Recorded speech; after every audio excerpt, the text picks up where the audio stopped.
jeez. You make it, you also get to mock it. Hello everyone, this is Jeff of Tau Fledermaus. Today we have a very special episode. We'll be testing the Ultimate Penetrator, not to be confused with the Intimate Penetrator. The Ultimate Penetrator is designed by Brian of Northern California.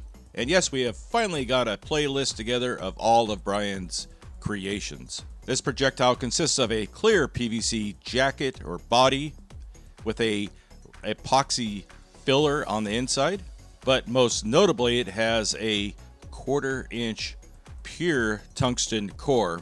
That core is quite long, measuring 1 3/4 inches or 45 millimeters. And the entire length of the projectile is about 1 11/16 or about 47 millimeters. I typically advise the creators not to make the projectiles longer than 1.5 inches in length. Yet the Ultimate Penetrator is 3 times the length of a regular Foster slug.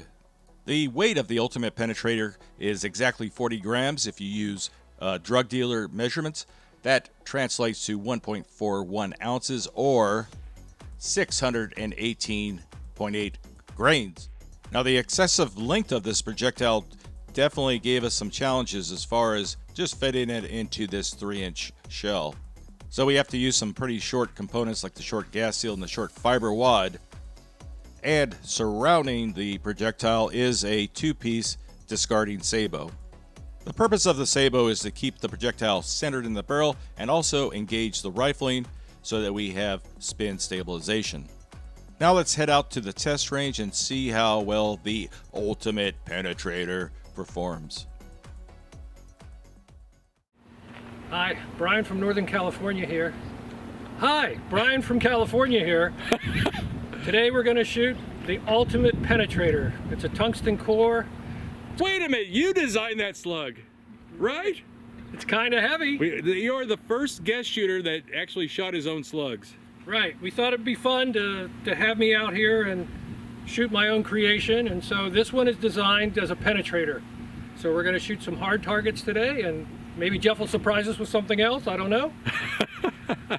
I just hope these will work well, but... Give you a little close up. Oh, he's doing a Greg there. It's awesome that you came down here though, seriously. It is a nice day. It's actually cooled off. I was worried that it was going to be like 100 degrees, on this day, and you're going to die, and I'd have to take you to the emergency room from heat exposure or whatever. Yeah, we planned this 3 or 4 weeks ago, and it turned out perfect. The weather. You brought the nice weather down with you. That's great. Okay, let's see if these things will fly. Let's get going. All right. Boo! Okay, we got it in the Brian from Cincinnati, another Brian who made the remote trigger, and we have it covered with Kevlar in case it blows up. Hope not. I'm confident, but I'm not Tau Fledermaus confident, right? Okay, I'm ready. All right, I'm ready. Here we go.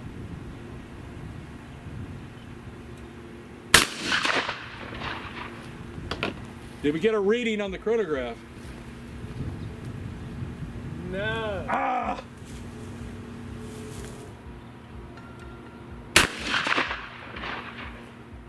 Here we see the projectile leaving the barrel, and you could understand why we have difficulty getting a radar reading with these, actual velocity with all that extraneous debris flying around.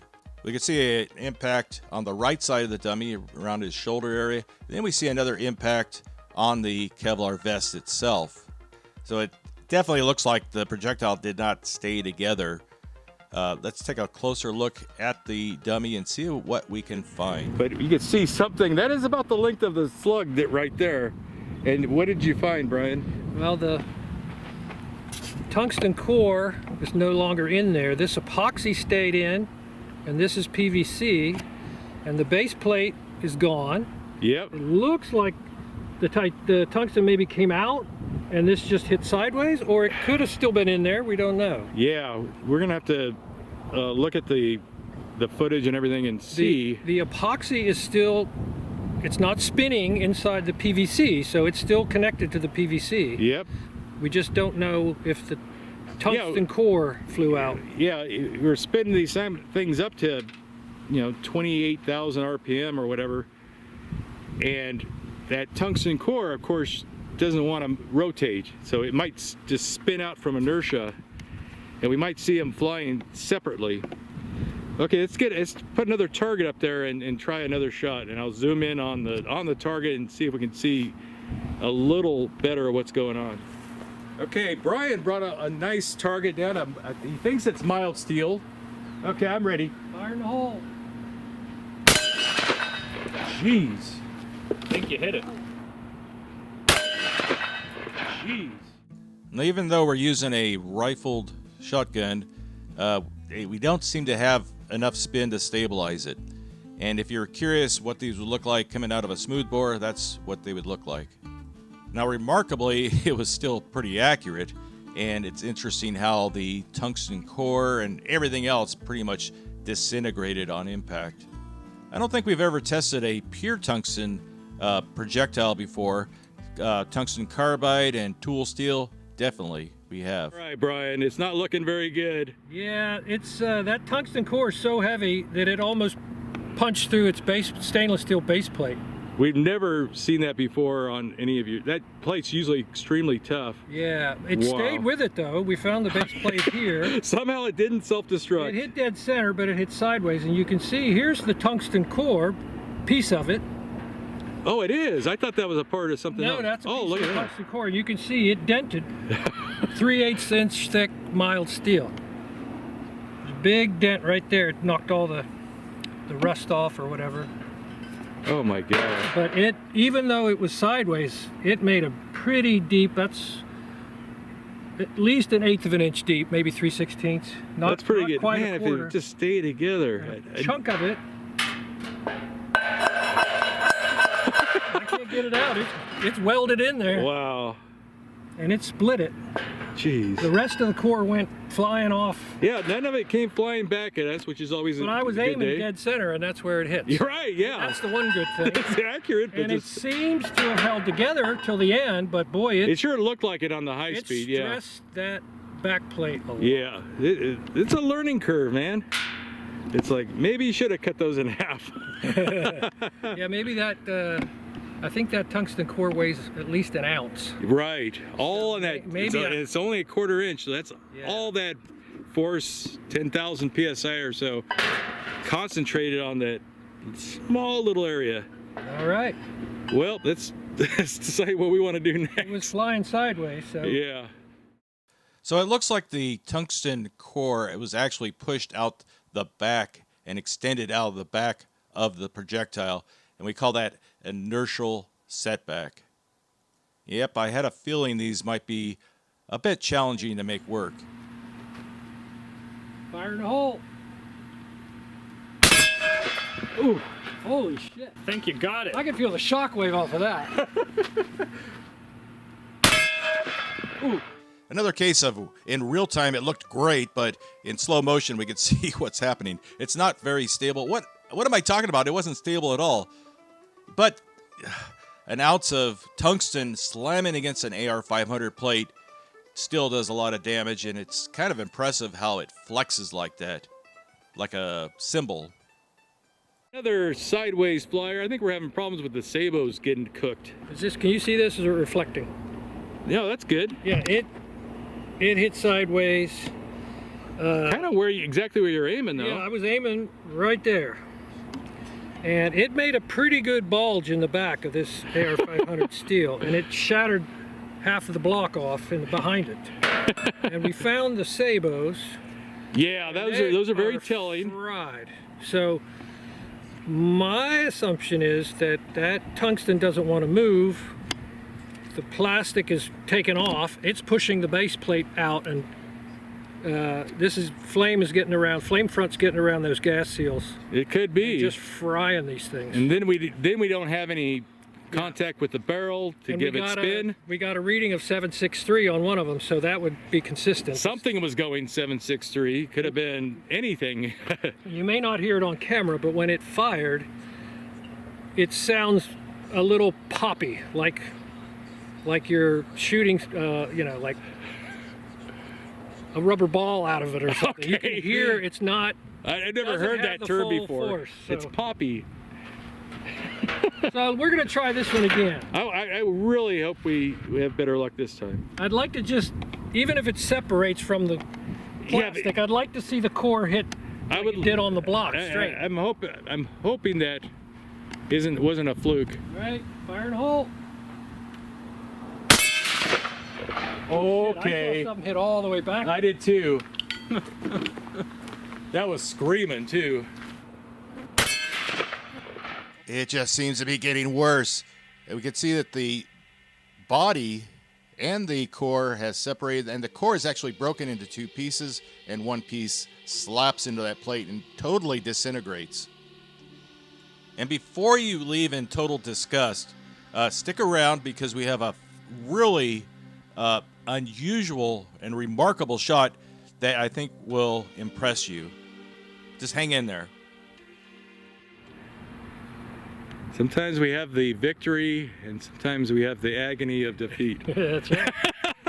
That's science. Oh my gosh. That one, I would say the tungsten core was spit out and then it broke somewhere. Yeah. I'm hoping not in the barrel. We've got a little piece hit here.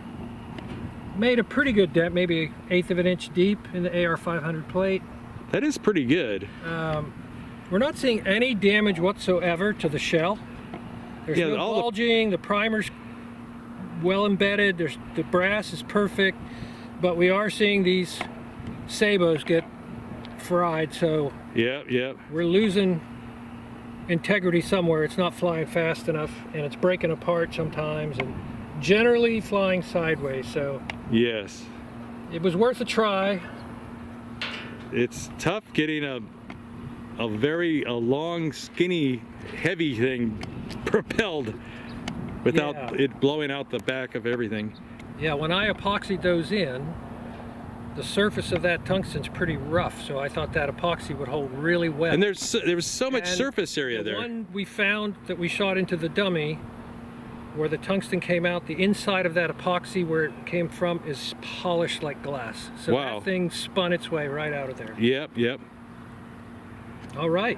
Okay, well, some days are better than others. At least we're hitting targets, you know. Yeah, I'm I optimist. was aiming right here. This one flew high, and it was already in pieces before it hit. So Yeah, and one of them went. part of it hit here, and the rest of it went. He went about 100 yards down range and hit the dirt or in the sand down there. Splash. Oh my gosh. Okay. Right. Okay, the lead plate. I'm glad I forgot about the lead plate. I'm glad you remembered it. All right, fire in the hole. Yep, we are not having much luck today. We have complete separation of the core from the body, but our luck suddenly changed and finally something cool happens. There we go. Okay. 4 inches thick, huh? Brian brought along this 4-inch thick block of cement. And this may be one of the coolest shots we've ever recorded because it didn't work like you would think it would work, but it still kind of worked. Okay.